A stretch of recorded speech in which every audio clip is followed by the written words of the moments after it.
Hi, you're watching Justicing TV. बिस्मिल्लाहिर्रहमानिर्रहीम। अफसोस सद अफसोस के शाही न बना तू, देखे न तेरी आंख ने फितरत के इशारात। तकदीर के काजी का ये फतवा है अज़ल से, है जुर्मे ज़ईफ़ी की सज़ा मर्गे मफाजात। ख़वातीनो हज़रात, अस्सलामु अलैकुम। आप देख रहे हैं जस्टिस इन टीवी और मैं मोहम्मद रियाज वर्बू, Pakistan penal code 1860 lecture number 3 right of private defence के साथ आपकी खिदमत में हाजिर हूँ। नाज़रीन, अगर आप लॉ के स्टूडेंट हैं, जुडिशल एग्ज़ाम्स के एस्पिरेंट हैं या as a common citizen law में इंटरेस्ट है, तो ये चैनल आपके लिए है। सब्सक्राइब करें और बेल आइकन को प्रेस करें। इस लेक्चर में जुर्मे ज़ईफ़ी की सज़ा से बचने के लिए जो हमारे राइट्स हैं, राइट ऑफ प्राइवेट डिफेंस, उन्हें माइन्यूट डिटेल के साथ एक्सप्लेन करेंगे। नाज़रीन, self defence is not only a right, rather it's a duty. इस राइट या इस ड्यूटी को एक्सरसाइज करने के लिए लॉ ने जो पैरामीटर्स दिए हैं, हम इस लेक्चर में उन पैरामीटर्स को डिस्कस करेंगे।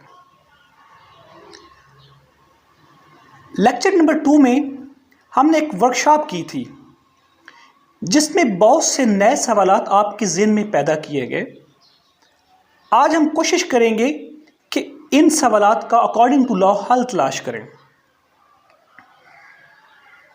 सो what we are going to learn, we are going to learn right of private defence under section 96 to 106 Pakistan penal code. नाज़रीन, इन तस्वीर से आप क्या कंसेप्ट लेते हैं? इस ड्रेस से वॉल के ऊपर ग्लासेस क्यों लगाए गए? ये फेंस, मार्शल आर्ट, ये अम्ब्रेला, इन तस्वीर को देखकर क्या कंसेप्ट डेवलप होता है? जी बिल्कुल, आप ठीक सोच रहे हैं। ये सब चीज़ें प्रोटेक्शन हैं, शील्ड हैं और सेफ गार्ड्स हैं। बिल्कुल इसी तरह से जनरल एक्सेप्शन और जस्टिफिकेशन क्रिमिनल लाइबिलिटी के अगेंस्ट सेफ गार्ड हैं। पाकिस्तान पिनल कोड 1860 के अंदर जनरल एक्सेप्शन का एक कंप्लीट चैप्टर दिया गया है जो अक्यूज को क्रिमिनल लाइबिलिटी से प्रोटेक्ट करते हैं। जनरली किसी भी क्रिमिनल केस में प्रोसिक्यूशन ने ऑफेंस के एसेंशियल को प्रूव करना होता है, और अगर वो कामयाब हो जाता है तो केस अक्यूज के अगेंस्ट चला जाता है। तो दूसरी तरफ अक्यूज को अपना केस स्ट्रॉन्ग करने के लिए और प्रोसिक्यूशन को फेल करने के लिए जस्टिफिकेशन प्रूव करना पड़ती हैं, या ये जो एक्सेप्शन जिनकी हम बात करें, इन्हें प्रूव करना पड़ता है। तो हम कह सकते हैं कि normally burden of proof lies on the shoulder of prosecution, but when justification is plead, burden of proof shifts to the accuse. Section 76 से लेकर 106 तक जनरल एक्सेप्शन है, जिनमें 96 to 106 is about right of private defence. जब किसी commission या omission में crime के तमाम एसेंशियल्स मौजूद हों, मगर इसके साथ साथ कोई जस्टिफिकेशन भी मौजूद हो, तो ऑफेंस माइनस हो जाता है। लेजिस्लेचर ने जस्टिफिकेशन को इसलिए कानून का हिस्सा बनाया है ताकि क्रिमिनल लाइबिलिटी को लिमिट किया जा सके, कि कहीं हर जायज़ काम को क्राइम ही न समझा जाए। नाज़रीन, देखते हैं कि what is right of private defence, it's extent and it's nature.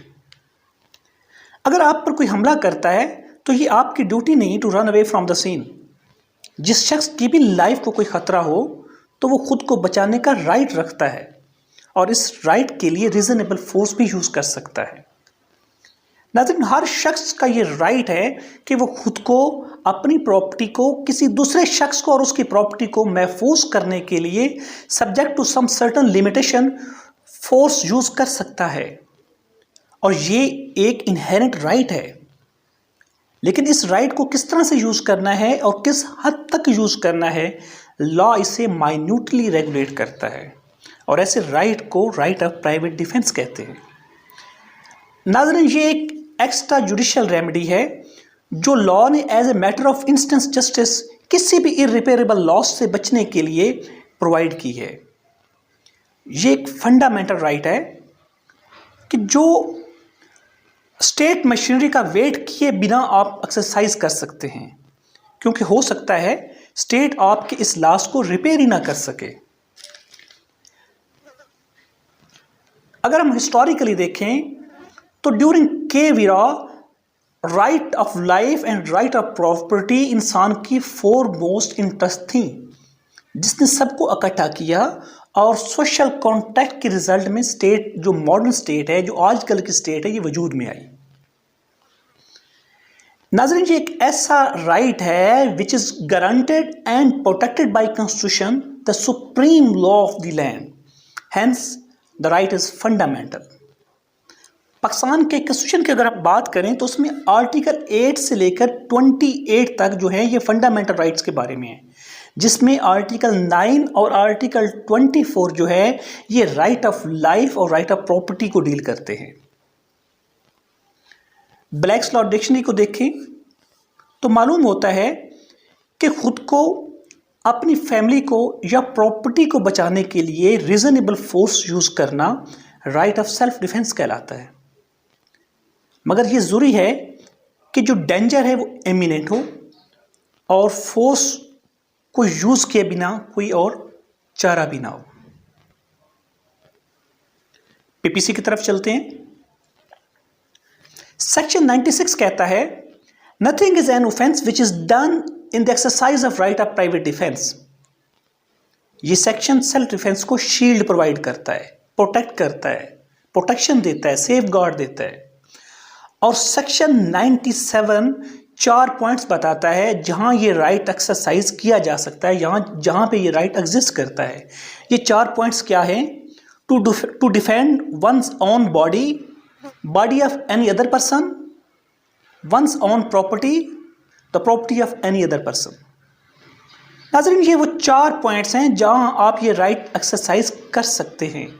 खुद को या दूसरों को बचाने के लिए आप ये राइट एक्सरसाइज कर सकते हैं। नाज़रीन, जब हम राइट टू डिफेंड प्रॉपर्टी की बात करते हैं तो ये राइट थेफ्ट, रॉबरी, मिसचीफ या क्रिमिनल ट्रेसपास से बचाव के लिए एक्सरसाइज किया जा सकता है। जरा गौर करें, हमने वर्कशॉप में अनसाउंड माइंड और 6 ईयर ओल्ड किड्स की बात की थी। सेक्शन 98 हमें बताता है कि ये राइट प्रोटेक्टेड पर्सन के अगेंस्ट भी एक्सरसाइज किया जा सकता है, कि अगर एक बच्चा, एक पागल शख्स, एक इंटॉक्सिकेटेड पर्सन जो कि प्रोटेक्टेड हैं, इनके एक्ट्स को क्राइम नहीं कहा जा सकता, मगर ये राइट ऑफ प्राइवेट डिफेंस इनके खिलाफ भी अवेलेबल है। एक बच्चा अगर किसी के ऊपर फायर कर रहा है, अगरचे उन्हें किसी को मार देना एक ऑफेंस नहीं है, मगर राइट ऑफ सेल्फ डिफेंस उसके खिलाफ भी एग्जिस्ट करता है। रिकॉल करें उस वर्कशॉप को जिसमें हम इस तरह की डिफरेंट सिचुएशंस दी थी। यहां पर एक बच्चे की एग्जांपल दी जा रही है।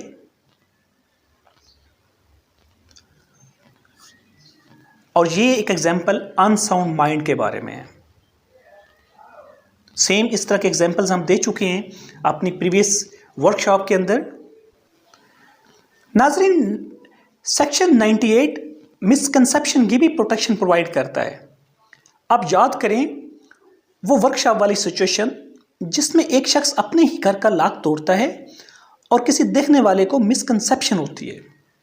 उसी तरह की यहाँ पर भी एक एग्जांपल दी जा रही है कि मिस्टर ए अपने घर का लॉक तोड़कर दाखिल होता है, मिस्टर जी उसे हाउस ब्रेकर समझते हुए फायर करता है, तो मिस्टर जी ने कोई ऑफेंस नहीं किया।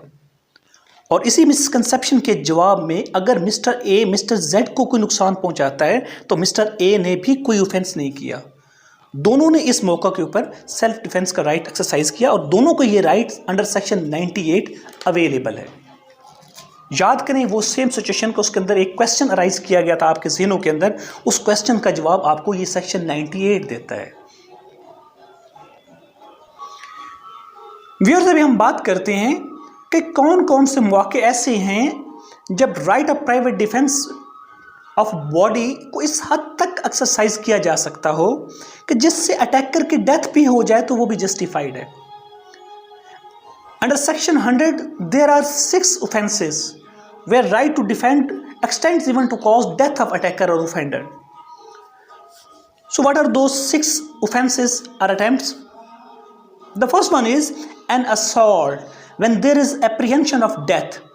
इस तरह का अटैक जब डेथ का खदशा हो। And second one is apprehension of grievous hurt.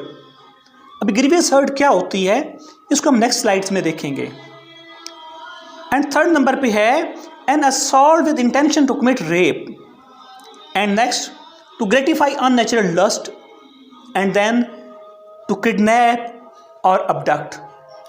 And lastly wrongful confinement when there is apprehension that public authorities may not be recourse।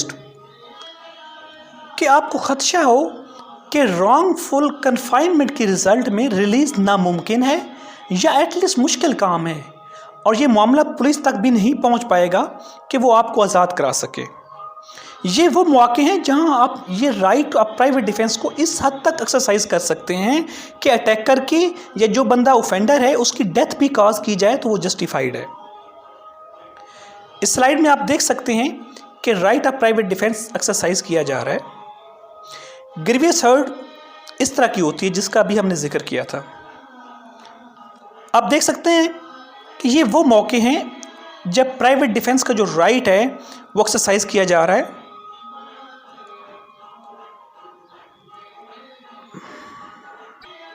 नाजरीन, अगर ऑफेंस की नोयत इन 6 डिस्क्रिप्शन में जिनका भी हमने जिक्र किया है इसके अलावा कोई और हो तो ऐसी सूरत में किसी की डेथ कॉज नहीं की जा सकती।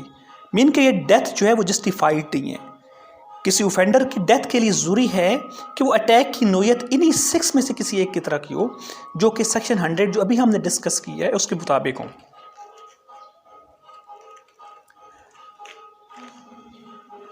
पहले हमने देखा कि बॉडी को बचाने के लिए 6 मौके पे अटैकर की डेथ कॉज की जा सकती है। अब हम देखते हैं कि when this right extends to cause death to save property. उधर हमने बात की थी कि 6 ऐसे डिस्क्रिप्शन हैं जहाँ पे डेथ कॉज की जा सकती है जब बॉडी को बचाने के लिए right of private defence exercise किया जाए। अभी हम बात करते हैं कि अटैकर की डेथ कब कॉज की जा सकती है, राइट टू सेव प्रॉपर्टी। तो ये कौन से मौके हैं? There are 4 description. उसमें हमने 6 डिस्क्रिप्शन की बात की थी सेक्शन 100 में और अभी यहाँ पे हम 4 डिस्क्रिप्शन की बात करते हैं। कौन कौन से हैं वो 4? The first one is robbery, and then house breaking by night, and the next mischief by committing fire to human dwelling, and the lastly theft, mischief or house trespass when there is apprehension that death or grievous hurt may be the result, may be the outcome of such mischief, theft or trespass। ये आप देख सकते हैं कि private defence in मौके पे death तक extend किया जा सकता है। House breaking by night, mischief by fire. अगर इन 4 डिस्क्रिप्शन के अलावा का कोई और ऑफेंस अगेंस्ट प्रॉपर्टी हो तो वहाँ सेल्फ डिफेंस का राइट किसी की डेथ कॉज करने तक एक्सटेंड नहीं करता। हाँ, कोई और हार्म दी जा सकती है बट नॉट डेथ। नेक्स्ट बात करते हैं कि ये राइट कमेंस कब होता है, कब तक जारी रहता है और कब सीज होता है। जब हम राइट टू डिफेंड बॉडी की बात करते हैं तो ये कमेंस होता है जब apprehension of danger to body arise होता है और जब तक ये एप्रीहेंशन जारी रहता है ये राइट ऑफ सेल्फ डिफेंस जारी रहता है। अभी हम बात करते हैं कि राइट टू डिफेंड प्रॉपर्टी की। ये कब कमेंस होता है? ये उस वक्त कमेंस होता है जब ऐसा कोई एप्रीहेंशन अराइज होता है। और ये कब तक जारी रहता है? जब हम थेफ्ट की बात करते हैं तो नंबर 1, जब तक ऑफेंडर प्रॉपर्टी से मूव बैक नहीं करता। सेकंड, जब तक पुलिस वगैरह की हेल्प नहीं ली जा सकती। और थर्डली, जब तक कि प्रॉपर्टी रिकवर नहीं हो जाती। ये राइट उस वक्त तक जारी रहता है। और जब हम बात करते हैं mischief, trespass, house breaking at night की या रॉबरी की तो ये सिंपल अल्फाज में जब तक ये काम या ये ऑफेंसेस जारी रहते हैं ये आपका राइट जारी रहता है। नेक्स्ट सेक्शन 106 की बात करते हैं। तो जनाब 106 हमें ये बताता है, ये हमें राइट देता है कि जब आपकी लाइफ को ख़तरा हो और अगर उस ख़तरे से बचाव के लिए आप सेल्फ डिफेंस के राइट को एक्सरसाइज करते हैं तो किसी इनोसेंट को कोई हार्म पहुंच सकता हो तो आप तब भी खुद को बचाने के लिए सेल्फ डिफेंस का राइट एक्सरसाइज कर सकते हैं, चाहे इससे किसी इनोसेंट को नुकसान हो या ना हो। इसकी एक एग्जांपल आपके सामने रखते हैं। मिस्टर ए को मॉब किल करना चाहता है। अगर मिस्टर ए खुद को बचाने के लिए मॉब पर फायर करता है तो हो सकता है फायर किसी इनोसेंट को लग जाए या किसी बच्चे को लग जाए जो उसमें उस मॉब के अंदर है। इस सिचुएशन में भी मिस्टर ए फायर कर सकता है और उसका ये एक्शन प्रोटेक्टेड होगा, जस्टिफाइड होगा। नाजरीन, अब तक हमने डिस्कस किया कि what is right of private defence, when and how it can be exercised. अब हम देखते हैं कि लॉ इस राइट को कैसे माइन्यूटली रेगुलेट करता है। जी, हम बात कर रहे हैं what are limitation to exercise right of private defence. तो जनाब ऐसा कोई राइट पब्लिक अथॉरिटीज़ के अगेंस्ट एग्जिस्ट नहीं करता जब तक कि पब्लिक अथॉरिटीज़ से किसी को डेथ या ग्रीवियस हर्ट का अप्रीहेंशन ना हो और वो पब्लिक अथॉरिटीज़ किसी ऑर्डर को एग्जीक्यूट कर रही हो। हाँ, बेशक वो ऑर्डर जो है वो स्ट्रिक्टली लीगली जस्टिफाइड ना हो। ये बात ज़रूरी है इस ज़माने में कि आपको क्लियर हो कि वो शख्स पब्लिक सर्वेंट है या वो लीगल ऑर्डर एग्जीक्यूट करवा रहा है। अगर आपको ये बात क्लियर नहीं है तो आप right of self defence exercise कर सकते हैं। सेकेंडली, आपका ये राइट नहीं है जब इतना टाइम मौजूद हो कि आप पब्लिक अथॉरिटीज़ को प्रोटेक्शन के लिए अप्रोच कर सकें। इस सूरत में आपके पास ये right of self defence available नहीं है। और नेक्स्ट ये कि ये राइट ज़रूरत से ज़्यादा एक्सरसाइज नहीं किया जा सकता। जैसे वर्कशॉप में एग्जांपल दी थी कि एक आदमी लोडेड वेपन से आपको मारने आता है, आप बेयर हैंडेड हैं, उस वक्त आपके पास ये राइट मौजूद है। मगर जब आप उससे गन छीनने में कामयाब हो जाते हैं, उसे डिसआर्म कर देते हैं, तो सेल्फ डिफेंस का राइट उसी वक्त ख़त्म हो जाता है। इसको दूसरे एंगल से देखते हैं कि आपके पास भी पिस्टल है और अटैकर के पास भी। जब आप उसे पहला फायर करते हैं तो ये राइट ऑफ सेल्फ डिफेंस में कंसिडर हो सकता है और अगर उस पर रिपीटेड फायर किए गए तो ये एग्जैजरेशन में आ सकता है। नाज़रीन, मैं उम्मीद करता हूँ कि राइट ऑफ प्राइवेट डिफेंस के बारे में आपके तमाम क्वेश्चंस, तमाम डाउट्स और तमाम क्यूरीज क्लियर हो चुकी होंगी। इसके बावजूद अगर कोई क्वेश्चन है, कोई क्यूरी है तो आप कमेंट्स कर सकते हैं, आप कांटेक्ट कर सकते हैं। नेक्स्ट लेक्चर में हम कोशिश करेंगे कि आपकी क्यूरीज को क्लियर करें। तब तक इजाज़त दें। अल्लाह ताला आपका हामी नासिर हो। अल्लाह हाफिज़। Thanks for watching Justice in TV.